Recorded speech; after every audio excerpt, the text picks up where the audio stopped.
കഥ ഇത് തന്നെ, ഇത്ര ഓവറാവണ്ടാന്ന്. ശരി,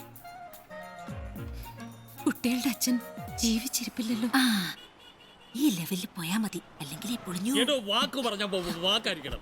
ഇത്ര നേരം കോർപ്പറേഷൻ ഓഫീസിന്റെ വാതിക്കെ ഞാൻ കാശുമായിട്ട് നിൽക്കുക. ഇപ്പൊ ഇവിടെ എന്റെ കസ്റ്റമേഴ്സ് വെയിറ്റ് ചെയ്യാടോ. കാശ് അത്യാവശ്യമാണ്, ഇങ്ങോട്ട് പോവാ. അല്ല പിന്നെ ആ അപ്പൊ നമ്മൾ എവിടെയാ പറഞ്ഞു നിർത്തിയേ?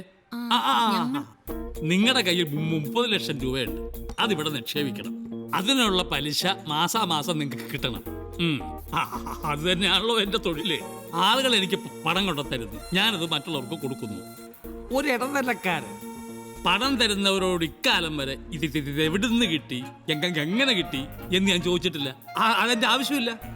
ഞാനിവിടെ ഇൻകം ടാക്സ് ഓഫീസിൽ നടത്തല്ലോ അതിന്റെ സോഴ്സ് എന്താ കേൾക്കാൻ. പക്ഷേ നിങ്ങളോട് ഞാൻ ചോദിക്കും, എന്തൊരു കുടുംബശ്രീക്കാർ കള്ളനോട്ടടി വല്ലതും തുടങ്ങിയ, അല്ലെങ്കിൽ ഇത് എവിടുന്ന് കിട്ടിയത്? എന്റെ കുട്ടികളുടെ അച്ഛൻ ജീവിച്ചിരിപ്പില്ലല്ലോ. ആവശ്യത്തിന് സ്വത്തും മുതലും ഒക്കെ ഉള്ള കുടുംബത്തിലായിരുന്നു. ഞങ്ങൾ ഇഷ്ടപ്പെട്ട് കല്യാണം കഴിച്ചവരായതുകൊണ്ട് അദ്ദേഹം മരിച്ചപ്പോ എനിക്കും മക്കൾക്കും ഒന്നും തരില്ല എന്ന് പറഞ്ഞു. അവകാശപ്പെട്ടത് മണ്ണായിട്ടോ പണമായിട്ടോ കിട്ടാൻ എനിക്ക് കോടതി